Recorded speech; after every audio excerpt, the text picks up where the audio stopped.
We have some major breaking news as it has been announced that George Russell has been disqualified from the Belgian Grand Prix, and Lewis Hamilton is the winner of the Belgian Grand Prix. What's going on, guys? It's Daniel, and welcome back to our video. As I just said a second ago, we got some pretty major Formula 1 breaking news as George Russell, after crossing the finish line first and winning, is no longer the winner of the race as he sadly has been disqualified for an underway car.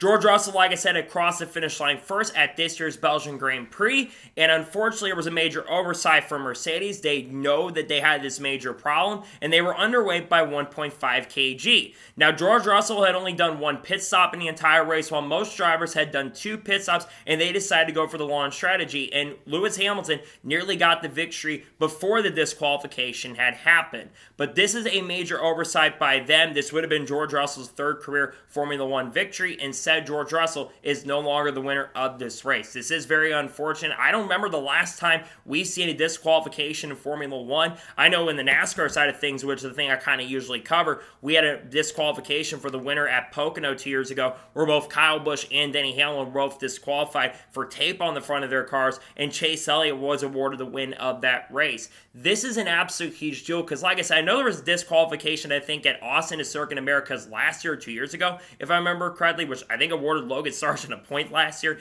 if I remember. But a really tough break there, but you've got to follow the rules. And if you're underweight, which is not very normal for Formula 1, if you're underweight in your car, you got to figure out that problem. Mercedes accepts the penalty and is also huge for Lewis Hamilton because he's now the winner of this race. This is Lewis Hamilton, I believe, 105th career Formula 1 win, his second win of this year. You talk about Lewis Hamilton. He said he probably ain't going to have a chance to win a championship, and while he did gain another 7 or 8 points on Max Verstappen today with him getting the official win, he still will not close enough up on the championship to catch Max Verstappen, in my opinion. Unless Max Verstappen just has a complete fall from grace, which he's been really good this year, I think that Lewis Hamilton's chances of winning the championship are probably not going to happen. But as for George Russell, it's really tough to hear, especially after you cross the finish line first and all the champagne and all the celebration had happened, and you no longer are the winner. So tough right there for George Russell. I feel bad for him because it feels like every time George has a chance to really win a race, so he did get handed a win at Austria, I do think that he's been kind of unlucky so far this year,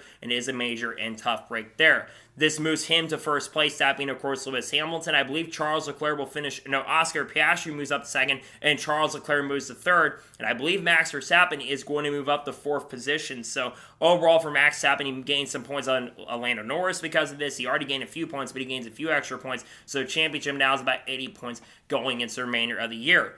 We're going to go into the off break. We'll talk more about this as more information comes out. But like I said, George Russell has been disqualified from the Belgian Grand Prix, and Lewis Hamilton is your winner.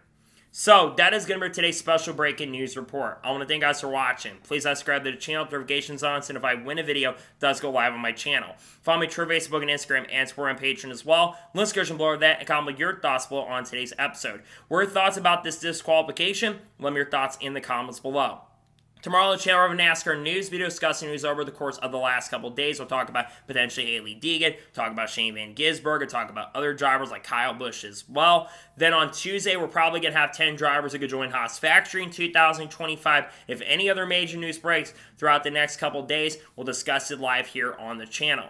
So anyways, like I said, I want to thank you guys for watching today's episode, and I'll see you guys next time for more great, awesome NASCAR and F1 content on the channel like this. Take care, everybody.